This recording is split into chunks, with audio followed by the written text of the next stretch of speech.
ప్రభుత్వ భూములను కాపాడాల్సింది ప్రభుత్వం, కబ్జాలను అడ్డుకోవాల్సింది అధికార యంత్రాంగం. కానీ తిరుపతి జిల్లా వెంకటగిరిలో మాత్రం పరిస్థితి తలకిందలైంది. అధికార పార్టీ నేతల అనుచరులే ప్రభుత్వ భూములను ఆక్రమిస్తున్నారన్న ఆరోపణలు వెల్లువెత్తుంటే వాటిని అడ్డుకునేందుకు ముందుకొచ్చింది ప్రభుత్వం కాదు, ఓ స్వచ్ఛంద కమిటీ. అధికారులు చేయాల్సిన పని ఎన్జీఓ చేస్తుందంటే అక్కడ పరిస్థితి ఎలా ఉందో అర్థం చేసుకోవచ్చు. అసలు వెంకటగిరిలో జరుగుతున్న భూ కబ్జాల కథేంటి? ప్రభుత్వ ఆస్తుల పరిరక్షణ కమిటీ ఎందుకు ఏర్పడింది? Let's watch. చంద్రబాబు నేతృత్వంలోని కూటమి ప్రభుత్వం అధికారంలోకి వచ్చిన తర్వాత ప్రజల ఆస్తులతో పాటు ప్రభుత్వ భూముల భద్రత కూడా ప్రశ్నార్థకంగా మారింది. తాజాగా తిరుపతి జిల్లా వెంకటగిరి నియోజకవర్గంలో ఎమ్మెల్యే కురుగొండ్ల రామకృష్ణ అనుచర వర్గం ప్రభుత్వ భూముల కబ్జాలకు పాల్పడుతోందంటూ ఆరోపణలు తీవ్రమయ్యాయి. పట్టణ నడిబొడ్డున ఉన్న విలువైన ప్రభుత్వ స్థలాల నుంచి విద్యాసంస్థలకు చెందిన భూముల వరకు ఆక్రమణలకు గురయ్యాయంటూ స్థానికులు ఆందోళన వ్యక్తం చేస్తున్నారు.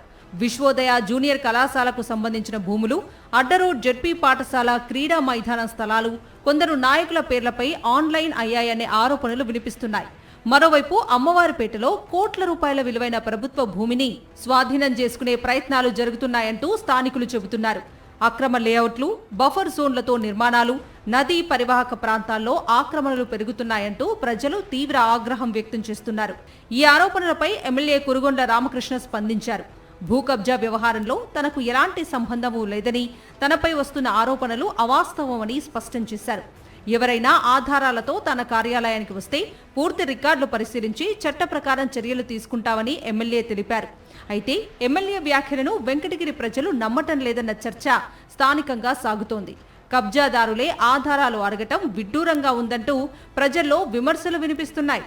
మరోవైపు అధికారులను ఆశ్రయించినా ఫలితం లేకపోవడంతో వెంకటగిరికి చెందిన కొందరు సామాజికవాదులు కలిసి ప్రభుత్వ ఆస్తుల పరిరక్షణ కమిటీ పేరుతో ఒక స్వచ్ఛంద సంస్థను ఏర్పాటు చేశారు. ప్రభుత్వ భూములను కాపాడటమే లక్ష్యంగా కబ్జాలకు సంబంధించిన రికార్డులు, రెవెన్యూ ఆధారాలు సేకరించడం ప్రారంభించారు. అడంగల్లో ప్రభుత్వ భూములుగానే నమోదై ఉన్న స్థలాలకు ఫెయిర్, అడంగల్లలో వ్యక్తుల పేర్లు నమోదు చేసి ఆక్రమణలకు పాల్పడ్డారన్న ఆధారాలను కమిటీ సేకరించినట్లుగా చెబుతోంది. సేకరించిన ఆధారాలను మున్సిపల్ కమిషనర్, జిల్లా కలెక్టర్కు అందజేసి ఫిర్యాదులు చేసినప్పటికీ ఇప్పటి వరకు అధికారుల నుంచి చర్యలు కనిపించడం లేదని కమిటీ సభ్యులు ఆరోపిస్తున్నారు. ప్రభుత్వం చేయాల్సిన బాధ్యతను స్వచ్ఛంద సంస్థ నిర్వర్తిస్తున్నా అధికారులు మాత్రం పరిశీలిస్తాం అనే సమాధానానికే పరిమితమవుతున్నారని స్థానికులు మండిపడుతున్నారు. ఈ నిర్లక్ష్యం వెనుక రాజకీయ ఒత్తిళ్లు ఉన్నాయా?